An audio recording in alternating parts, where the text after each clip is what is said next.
अस्सलाम वालेकुम नाज़रीन, दादू न्यूज़ इशू में भलीकार माया राजालता हबासी के ब्रेकिंग न्यूज़ ॾींदा हलूं त दादू जी फर्स्ट सिविल जज मॉडल कोर्ट की अदालत झेड़े के 3 केसनि में 15 जवाबदारनि खे 2-2 साल की कैद की सज़ा जो हुकुम ॾेई छॾियो आहे। तव्हांखे हिते ब्रेकिंग न्यूज़ ॾियूं पिया त दादू जी फर्स्ट सिविल जज मॉडल कोर्ट की अदालत झेड़े के 3 मुख़्तलिफ़ केसनि में 15 जवाबदारनि खे 2-2 साल की सज़ा ॿुधाई आहे। तव्हांखे हिते ब्रेकिंग न्यूज़ ॾियूं पिया त दादू जे फर्स्ट सिविल जज मॉडल कोर्ट की अदालत झेड़े के 3 मुख़्तलिफ़ केसनि में 15 जवाबदारनि खे 2-2 साल कैद की सज़ा जो हुकुम ॾेई छॾियो आहे। हिन महिल असां गॾु लाइन ते मौजूदु आहे असांजो रिपोर्टर न्याज़ टांडे, उन खां पुछंदासीं त उन वटि कहिड़ा तफ़सीलात आहिनि। जी न्याज़, असांखे आगाह कजो।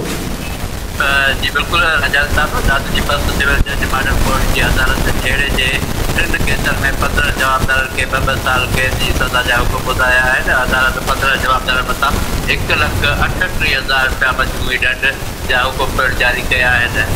जोही थाणे जी हद में 3 झेड़े के केस में अदालत इहो फ़ैसिलो ॿुधाया आहे। सज़ायल जवाबदारनि में अब्दुल हकीम Mugeri, Hasan Mugeri, Ali Akbar Mugeri, Najid Mugeri, ममताज़ Mugeri, सदर मुगेरी, अयाज़ मुगेरी, मंसूर, गुलाम कादर, अली बख्श, अली हैदर, ख़ालिद हुसैन, अली शेर, सिकंदर मुगेरी शामिल आहिनि।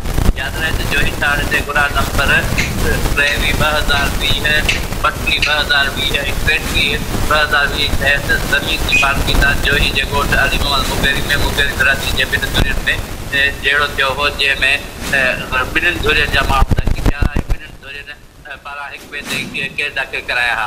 अदालत अॼु 2 धुरियुनि जे माण्हुनि 15 माण्हुनि ते जेको आहे उहो सज़ा जो हुकुम ॿुधाए हुनखे जेल मुंतक़िल कयो आहे, डिस्ट्रिक्ट जज दादू मुंतक़िल कयो आहे। जी वॾी महिरबानी न्याज़, तव्हां असांखे आगाह कयो। नाज़रीन, तव्हांखे ब्रेकिंग न्यूज़ ॾियूं पिया त फर्स्ट सिविल जज मॉडल कोर्ट की अदालत झेड़े के 3 मुख़्तलिफ़ केसनि में 15 जवाबदारनि खे 2-2 साल कैद की सज़ा जो हुकुम ॾिनो आहे। अदालत 15 जवाबदारनि मथां 1,38,000 ॾंड जो पिणु हुकुम जारी कयो आहे।